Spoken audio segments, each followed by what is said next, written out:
हस्तरेखा और भाग्य दर्पण चैनल में आपका हार्दिक स्वागत है।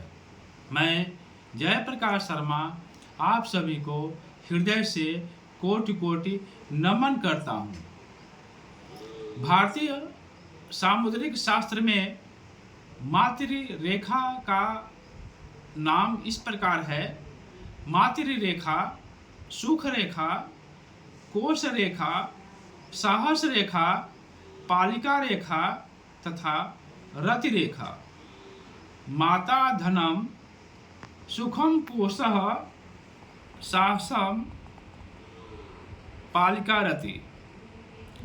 पाश्चात्य विद्वान इसे मस्तिष्क रेखा, हेडलाइन या माइंड लाइन कहते हैं। मस्तिष्क का संबंध बुद्धि से जोड़ा जाता है।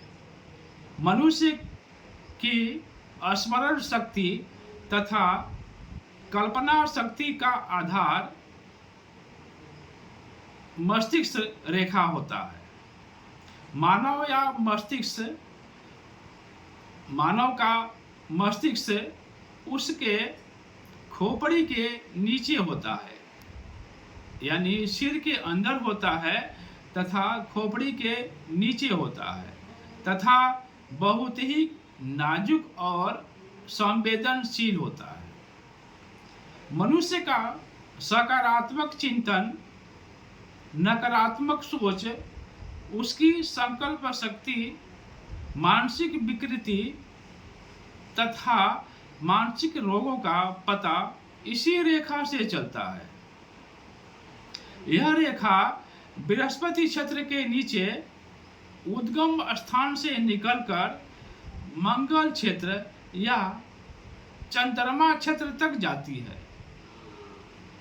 मस्तिष्क रेखा की समाप्ति यदि चंद्रमा क्षेत्र तक हो तो व्यक्ति ख्यालों की दुनिया में खोया रहता है।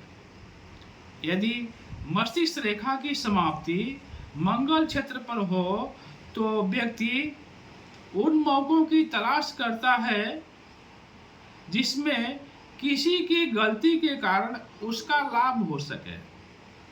इसलिए यदि चंद्र तथा मंगल क्षेत्र के बीच में यदि मस्तिष्क रेखा की समाप्ति है तो अच्छी बात है।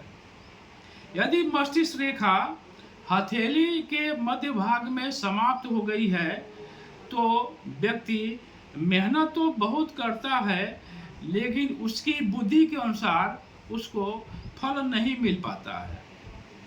यदि जीवन रेखा, हृदय रेखा तथा मस्तिष्क रेखा तीनों एक ही में जुड़ी हुई हो तो व्यक्ति बुद्धिहीन होता है, अर्थात उसके पास बुद्धि नहीं होता है, उसके पास विवेक क्षमता नहीं होती है।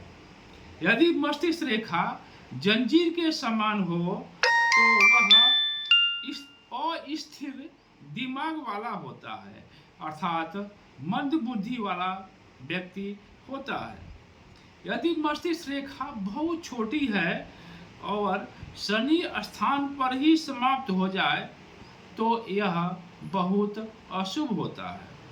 यदि मस्तिष्क रेखा साधारण रूप से हो और भाग्य रेखा भी अच्छी तरह से हो तो व्यक्ति दूरदर्शी, अच्छा व्यापारी, विचारवान और कर्म प्रधान व्यक्ति होता है।